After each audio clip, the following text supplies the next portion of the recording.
Property valuation ಬಗ್ಗೆ ಸ್ವಲ್ಪ ಮಾಹಿತಿ ಕೊಡೋಣ ಅಂತ ನಿಮ್ಮ ಮುಂದೆ ವಿಡಿಯೋ ಮಾಡ್ತಿದ್ದೀನಿ.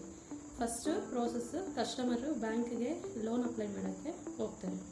ಬ್ಯಾಂಕ್ ಅವರು ಕಸ್ಟಮರ್ ಕ್ರೈಟೀರಿಯಾ ಎಲ್ಲ ನೋಡಿಕೊಂಡು ಅವ್ರ ಡಾಕ್ಯುಮೆಂಟ್ಸ್ ಕಲೆಕ್ಟ್ ಮಾಡಿಕೊಂಡು ಅವ್ರ ಇನ್ಕಮ್ ಬಗ್ಗೆ ಎಲ್ಲ ನೋಡಿಕೊಂಡು ಲೋನ್ ಅಪ್ಲೈಗೆ ಡಾಕ್ಯುಮೆಂಟ್ಸ್ ಎಲ್ಲ ಇಸ್ಕೊತಾರೆ. ಮತ್ತು ಡಾಕ್ಯುಮೆಂಟ್ಸ್ ಇಸ್ಕೊಂಡ್ಮೇಲೆ ಬ್ಯಾಂಕ್ ಅವರು ಕಂಪನೀಸ್ ಜೊತೆ, ಥರ್ಡ್ ಪಾರ್ಟಿ ಕಂಪ್ನೀಸ್ ಜೊತೆ ಟೈಅಪ್ ಆಗಿರ್ತಾರಲ್ಲ, ಅವ್ರಿಗೆ ಇನಿಷಿಯೇಷನ್ ಮಾಡ್ತಾರೆ. ಫೋನ್ ಮೂಲಕ ಮಾತಾಡಿಕೊಂಡು ಮೇಲ್ ಮೂಲಕ ಅಥವಾ ವಾಟ್ಸಪ್ಪು ಏನೋ ಒಂದು ಸೋರ್ಸ್ ಮೂಲಕ ಇನಿಷಿಯೇಟ್ ಮಾಡ್ತಾರೆ. ಅಲೋಕೇಶನ್ ಟೀಮ್ ಅವರು ಸೈಟ್ ಇಂಜಿನಿಯರ್ಗೆ ಅಲೋಕೇಟ್ ಮಾಡ್ತಾರೆ. ಸೈಟ್ ಇಂಜಿನಿಯರ್ಗೆ ಕಸ್ಟಮರ್ ನಂಬರು, ಅದು ಪ್ರಾಪರ್ಟಿ ಡಾಕ್ಯುಮೆಂಟ್ ಡೀಟೇಲ್ಸು ಮತ್ತು ಫೋನ್ ನಂಬರ್ ಎಲ್ಲ ಕೊಡ್ತಾರೆ.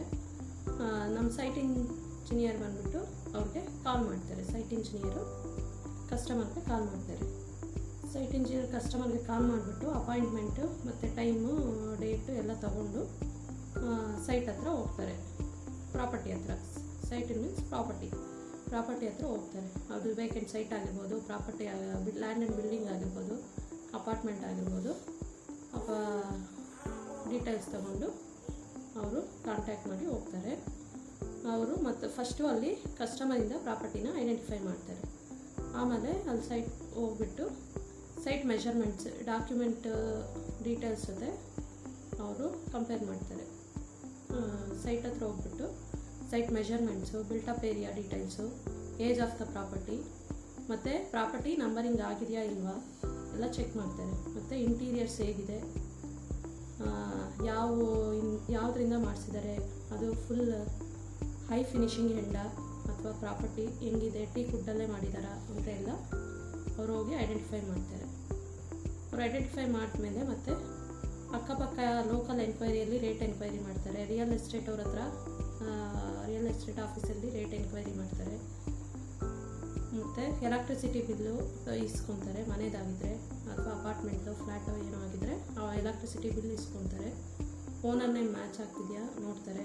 ಅಥವಾ ಓನರ್ ನೇಮ್ ಇಲ್ಲ ಅಂದರೆ ಅದರಲ್ಲಿ ಯಾರ್ದೋ ನೇಮ್ ಇರುತ್ತೆ, ಓನರ್ ಅವ್ರ ಹಸ್ಬೆಂಡ್ದ, ಅವ್ರ ಅಪ್ಪಂದ, ಯಾರ್ದೋ ಅಲ್ಲಿ ಕೇಳಿಕೊಂಡು ಕಸ್ಟಮರ್ ಹತ್ರ ಬರ್ಕೊತಾರೆ. ಮತ್ತು ಅದೇ ಎಲೆಕ್ಟ್ರಿಸಿಟಿ ಬಿಲ್ಲಲ್ಲಿ ಇರೋ RR ನಂಬರು, ಅಲ್ಲಿ ಮೀಟ್ರ್ ಬೋರ್ಡ್ ಅಟ್ಯಾಚ್ ಮಾಡಿರ್ತಾರೆ. ಕರೆಂಟ್ ಹಾಕಿರ್ತಾರೆ ಅಂದರೆ ಮೀಟ್ರ್ ಬೋರ್ಡ್ ಅಟ್ಯಾಚ್ ಮಾಡಿರ್ತಾರೆ. ಮೀಟ್ರ್ ಬೋರ್ಡ್ ಮೇಲೆ RR ನಂಬರ್ ಬರ್ತಿರ್ತಾರೆ. ಆ RR ನಂಬರ್ಗೂ ಎಲೆಕ್ಟ್ರಿಸಿಟಿ ಬಿಲ್ RR ನಂಬರ್ಗೂ ಮ್ಯಾಚ್ ಆಗುತ್ತಾ ಅಂತ ಎಲ್ಲ ಚೆಕ್ ಮಾಡ್ಕೊತಾರೆ. ರೋಡ್ ಬಿಡ್ತು ಎಷ್ಟಿದೆ, ಯಾವ ರೋಡು, ಟಾರ್ ರೋಡಾ, ಮಡ್ ರೋಡಾ, ಕಾಂಕ್ರೀಟ್ ರೋಡಾ, ಅದು ಪ್ಯಾಸೇಜ್ ಪ್ರಾಪರ್ಟಿನ ಎಲ್ಲ ಚೆಕ್ ಮಾಡ್ತಾರೆ. ಮತ್ತು ಅಕ್ಕಪಕ್ಕ ಪ್ರಾಪರ್ಟೀಸ್ ಏನಾದರೂ ನಂಬರಿಂಗ್ ಆಗಿದೆಯಾ ಅದು ಎಲ್ಲ ನೋಡ್ತಾರೆ. ಬಫರ್ ಝೋನ್ ಏನಾದರೂ ಇದೆಯಾ, ಆ ಥರದಲ್ಲಿ ಏನಾದರೂ ಲೇಕ್ ಇದೆಯಾ, ಅಥವಾ ಹೈ ಟೆನ್ಷನ್ ವೈರು, ಪ್ರೈಮರಿ ರಾಜಕಾಲುವೆ, ಸೆಕೆಂಡರಿ ರಾಜಕಾಲುವೆ, ಟರ್ಷರಿ ರಾಜಕಾಲುವೆ, ಯಾವುದಾದ್ರೂ ರಾಜಕಾಲುವೆಸ್ ಇದೆಯಾ ಅಂತ ಎಲ್ಲ ಅವರು ಚೆಕ್ ಮಾಡ್ತಾರೆ. ಅಥವಾ ಸ್ಮಶಾನ ಇದೆಯಾ, ಅಥವಾ ಟೆಂಪಲ್ ಏನಾದರೂ ಅಟ್ಯಾಚ್ ಇದೆಯಾ ಅಂತ ಎಲ್ಲ ಕ್ರೈಟೀರಿಯಾಸನ್ನು ಸೈಟ್ ಇಂಜಿನಿಯರು ಚೆಕ್ ಮಾಡ್ತಾರೆ. ಮತ್ತು ಎಷ್ಟು ಫ್ಲೋರ್ಸ್ ಇದೆ, ಎಷ್ಟೆಷ್ಟು ಬಿಲ್ಟಪ್ ಏರಿಯಾ ಕಟ್ಕೊಂಡಿದ್ದಾರೆ, ರೂಮ್ ಎಷ್ಟು ಚದರಾಡಿ ಕಟ್ಕೊಂಡಿದ್ದಾರೆ ಒಂದು ಫ್ಲೋರು ಎಲ್ಲ ಚೆಕ್ ಮಾಡಿಕೊಂಡು ಎಲ್ಲ ಡೀಟೇಲ್ಸ್ ಕಲೆಕ್ಟ್ ಮಾಡಿಕೊಂಡು ಬರ್ತಾರೆ. ಬಂದು ಕಂಪ್ನಿ ಅವ್ರಿಗೆ ರಿಪೋರ್ಟ್ ಟೀಮ್ಗೆ ಕೊಡ್ತಾರೆ ಡೀಟೇಲ್ಸ್. ರಿಪೋರ್ಟ್ ಟೀಮು ಡಾಕ್ಯುಮೆಂಟ್ನ ಕಂಪೇರ್ ಮಾಡಿಕೊಂಡು, ಸೈಟ್ ಇಂಜಿನಿಯರ್ ತಂದಿರ್ತಾರಲ್ಲ ಅದೆಲ್ಲ ಕಂಪೇರ್ ಮಾಡಿಕೊಂಡು ಡೀಟೇಲ್ಸ್ನ ರಿಪೋರ್ಟ್ ಪ್ರಿಪೇರ್ ಮಾಡೋಕ್ಕೆ ಸ್ಟಾರ್ಟ್ ಮಾಡ್ತಾರೆ. ಮೇಯ್ನು ಸೈಟ್ ಏರಿಯಾ ಎಷ್ಟಿದೆ, ನಮ್ಮ ಸೈಟ್ ಇನ್ವೆಸ್ಟಿಗೇಷನಲ್ಲಿ ಎಷ್ಟು ಬಂದಿದೆ ಏರಿಯಾ, ಡಾಕ್ಯುಮೆಂಟಲ್ಲಿ ಎಷ್ಟಿದೆ, ಎರಡು ಕಂಪೇರ್ ಮಾಡಿ ಅಲ್ಲಿ ಏನಿದೆ ಅದನ್ನು ಹಾಕ್ತಾರೆ. ಅಥವಾ ವೇರಿಯೇಷನ್ ಇದ್ದರೆ ವೇರಿಯೇಷನ್ ತೋರಿಸ್ತಾರೆ, ಸೇಮ್ ಇದ್ದರೆ ಸೇಮ್ ತೋರಿಸ್ತಾರೆ. ಇನ್ ಕೇಸ್ ಜಾಸ್ತಿ ವೇರಿಯೇಷನ್ ಇದ್ದರೆ ವ್ಯಾಲ್ಯೂ ಅದಕ್ಕೆ ಬರಲ್ಲ. ಅಲ್ಲಿ ಡಾಕ್ಯುಮೆಂಟಲ್ಲಿರೋದಕ್ಕಿಂತ ಅಲ್ಲಿ ಜಾಸ್ತಿ ಹೆಂಗೆ ಕಟ್ಕೊಂಡಿದ್ದಾರೆ ಅಂತೆಲ್ಲ ಚೆಕ್ ಮಾಡಬೇಕಲ್ವ, ಅದಕ್ಕೆ ವ್ಯಾಲ್ಯೂ ಬರಲ್ಲ. ಮತ್ತು ಬಿಲ್ಟಪ್ ಏರಿಯಾ ಬಂದಿರ್ತಾರೆ, ಎಷ್ಟು ಫ್ಲೋರ್ ಇದೆ ಬರ್ತಿರ್ತಾರೆ. ಒಂದೊಂದು ಫ್ಲೋರಲ್ಲಿ ಏನಿದೆ, 1 BHK ಇದೆಯಾ, 2 BHK ಇದೆಯಾ, ಅಥವಾ 1 ರೂಮ್ ಇದೆಯಾ, ಅದೆಲ್ಲ ಡೀಟೇಲ್ಸ್ನು ಬಂದಿರ್ತಾರೆ ಇಂಜಿನಿಯರು. ಆ ಡೀಟೇಲ್ಸ್ನ ನೋಡಿಕೊಂಡು ನಮ್ಮ ರಿಪೋರ್ಟ್ ಟೀಮ್ ಅವರು, ರಿಪೋರ್ಟ್ ಮಾಡೋರು ಎಲ್ಲ ಡೀಟೇಲ್ಸ್ನ ಎಂಟ್ರಿ ಮಾಡ್ತಾರೆ. ಅಥವಾ ರೆಂಟ್ ಎಷ್ಟು ಬರ್ತಿದೆ ಅವ್ರಿಗೆ, ಅಥವಾ ಸೆಲ್ಫೇ ಇದ್ದಾರಾ, ಓನರೇ ಇದ್ದಾರಾ, ಅಥವಾ ಬಾಡಿಗೆ ಕೊಟ್ಟಿದ್ದಾರಾ ಅಂತ ಎಲ್ಲ, ಬಾಡಿಗೆಗಾದರೆ ಲೀಸಿಗೆ ಕೊಟ್ಟಿದ್ದಾರಾ ಅಥವಾ ಮಂತ್ಲಿ ರೆಂಟಾ ಅಂತ ಎಲ್ಲ ಚೆಕ್ ಮಾಡ್ಕೊಂಡು ಬರ್ತಾರೆ. ಅವ್ರು ಏನೇನು ಡೀಟೇಲ್ಸ್ ಎಲ್ಲ ತಂದಿರ್ತಾರೋ ಎಲ್ಲ ಡೀಟೇಲ್ಸ್ನೂ ರಿಪೋರ್ಟಲ್ಲಿ ಹಾಕ್ತಾರೆ. ಅದ್ರ ಮೇಲೇ ರಿಪೋರ್ಟ್ ಮಾಡೋದು. ಮತ್ತು ಏನಾದರೂ ಹೈ ಟೆನ್ಷನ್ ವೈರ್ ಇದೆಯಾ, ಹೈ ಟೆನ್ಷನ್ ವೈರ್ ಇದ್ದರೆ 15 ಅಡಿ ದೂರದಲ್ಲಿರಬೇಕು. ಹತ್ತಿರ ಇದ್ದರೆ ಅಥವಾ ಮನೆ ಮೇಲೆ ಹೈ ಟೆನ್ಷನ್ ವೈರ್ ಹೋಗಿದ್ರೆ ಅದಕ್ಕೆಲ್ಲ ವ್ಯಾಲ್ಯೂ ಕೊಡೋಂಗಿಲ್ಲ, ಅದು ನೆಗೆಟಿವ್ ಎಫೆಕ್ಟ್ ಆಗುತ್ತೆ. ಅಥವಾ ಲೇಕ್ 30 ಮೀಟ್ರ್ ಹತ್ರದಲ್ಲಿದೆಯಾ, 30 ಮೀಟ್ರ್ ದೂರದಲ್ಲಿದೆಯಾ, 30 ಮೀಟ್ರ್ ಬಫರ್ ಝೋನ್ ಲೇಕ್ಗೆ, ಅದೆಲ್ಲ ಮೆಷರ್ ಚೆಕ್ ಮಾಡ್ತಾರೆ. Google points ತಂದಿರ್ತಾರೆ.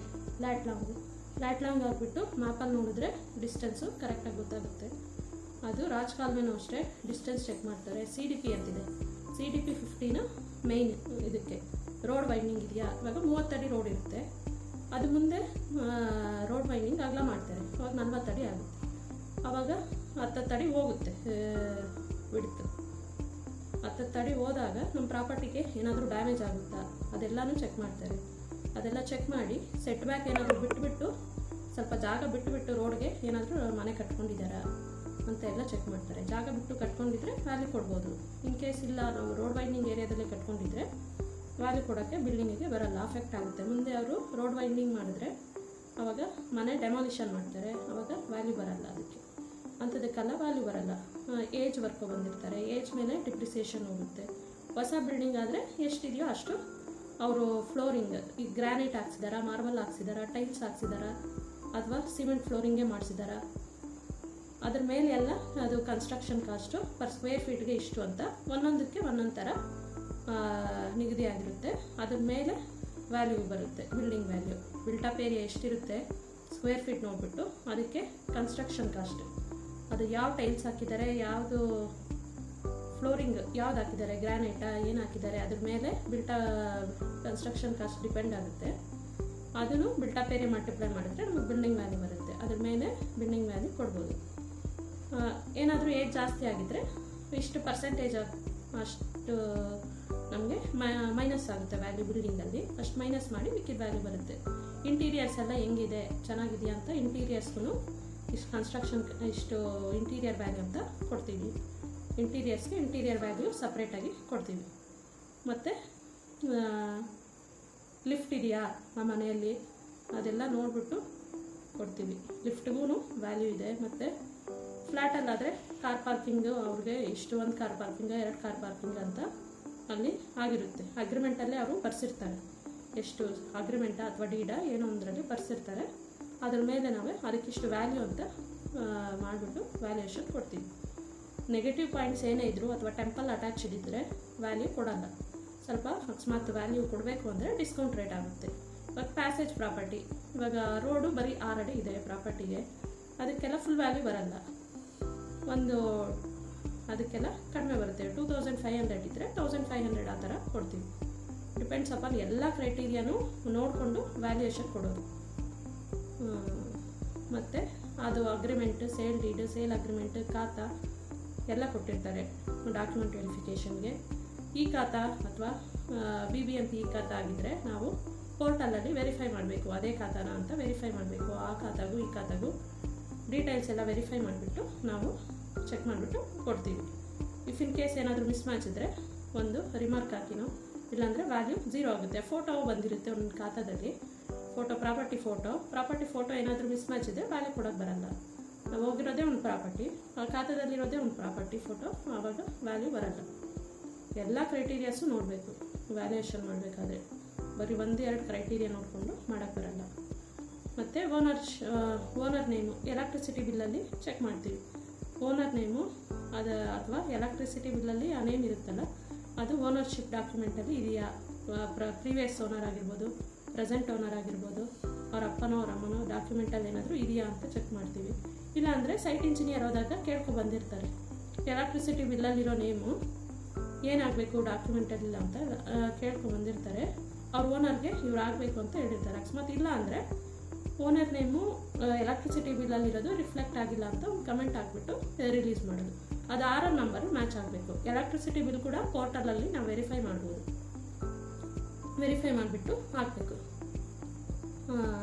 CDP 15 ಕಂಪಲ್ಸರಿ ರಾಜಕಾಲುವೆ, ಬಫರ್ ಝೋನ್ಗೆ ಅಥವಾ ರೋಡ್ ವೈಂಡಿಂಗ್ ಆಗುತ್ತಾ ಇಲ್ವಾ ಅಂತ ಇಲ್ಲ, ಅದಕ್ಕೆ ಕಂಪಲ್ಸರಿ CDP 15. ಮತ್ತು in case under construction property ಇರುತ್ತೆ, ಇನ್ನು ಕಟ್ತಾ ಇರ್ತಾರೆ, ಎಷ್ಟು ಫ್ಲೋರ್ಸ್ ಕಟ್ತಾರೆ ಅಂತ ಗೊತ್ತಿರಲ್ಲ, ಅವಾಗ ಪ್ಲ್ಯಾನ್ ಕೂಡ ಕಂಪಲ್ಸರಿ. ಎಸ್ಟಿಮೇಷನ್ ಕೊಟ್ಟಿರ್ತಾರೆ ಒಂದೊಂದರಲ್ಲಿ, ಎಸ್ಟಿಮೇಷನ್ ಕಂಪಲ್ಸರಿ. ಅವ್ರ ಎಸ್ಟಿಮೇಷನ್ ನೋಡಿಕೊಂಡು ನಾವು ವ್ಯಾಲ್ಯೂ ಕೊಡ್ಬೋದು. ಅಥವಾ ಎಸ್ಟಿಮೇಷನ್ ಏನಾದರೂ ಜಾಸ್ತಿ ಕೊಟ್ಟರೆ ನಾವು ಇಷ್ಟೇ ವ್ಯಾಲ್ಯೂ ಕೊಡೋಕ್ಕೆ ಆಗೋದು ಅಂತ ಒಂದು ರಿಮಾರ್ಕ್ ಹಾಕ್ಬೋದು. ಅವರು ಕಸ್ಟಮರ್ ಅಪ್ಲಿಕೆಂಟ್ ಕೊಟ್ಟಿರೋದು ವ್ಯಾಲ್ಯೂ ಎಸ್ಟಿಮೇಷನ್ನು ಜಾಸ್ತಿ ಇದೆ, ವ್ಯಾಲ್ಯೂ ಇಷ್ಟೇ ರೀಸನಬಲ್ ಇರೋದು ಅಂತ ಎಲ್ಲ ಕಮೆಂಟ್ ಹಾಕ್ಬಿಟ್ಟು ಹೊಂದ್ಕೊಳ್ಬೋದು. ಮೇಯ್ನ್ ವ್ಯಾಲ್ಯೂಯೇಷನ್ ಕೊಡೋಕ್ಕೇನಪ್ಪ ಅಂದರೆ ನೆಗೆಟಿವ್ ಪಾಯಿಂಟ್ಸ್ ಮತ್ತು road width, age of the property, ಅಲ್ಲಿ ಲೋಕಲ್ ಎನ್ಕ್ವೈರಿಯಲ್ಲಿ ರಿಯಲ್ ಎಸ್ಟೇಟ್ ಹತ್ರ ರೇಟ್ ಎನ್ಕ್ವೈರಿ ಮಾಡಿರ್ತಾರಲ್ಲ ಆ ರೇಟು, ಮತ್ತು age of the property, building ಎಷ್ಟು ವರ್ಷ ಆಗಿದೆ ಅಂತ ಎಲ್ಲ ನೋಡಿಬಿಟ್ಟು ಬಿಲ್ಡಿಂಗ್ ಕಂಡೀಷನ್ನು, ಅಥವಾ ಅದು RCC ಮನೆನಾ, GI ಶೀಟ್ ಮನೆನಾ, AC ಶೀಟ್ ಮನೆನಾ, ಮತ್ತು ಅದು ಮಂಗಳೂರು ಟೈಲ್ ಮನೆನಾ ಎಲ್ಲ ನೋಡ್ತೀವಿ. ಅದೆಲ್ಲ ನೋಡಿಬಿಟ್ಟು ಅದ್ರ ಬೇಸಿಸ್ ಮೇಲೆ ವ್ಯಾಲ್ಯೂ ಕೊಡೋದು. ಫ್ಲೋರಿಂಗ್ ಬೇಸಿಸ್ಸು ಇವಾಗ ಜನರಲಾಗಿ ಹೇಳ್ತಾ ಇದ್ದೀನಿ, ಮುಂದಿನ ದಿನಗಳಲ್ಲಿ ನಿಮಗೆ ಡೀಟೈಲಾಗಿ ಹೇಳ್ಕೊಡ್ತೀನಿ. ನಾವಿವಾಗ ವ್ಯಾಲ್ಯೂ ಒಂದು ಅರೈವ್ ಮಾಡಿಬಿಟ್ಟು ಬ್ಯಾಂಕ್ ಅವ್ರಿಗೆ ಕಳಿಸ್ತೀವಿ.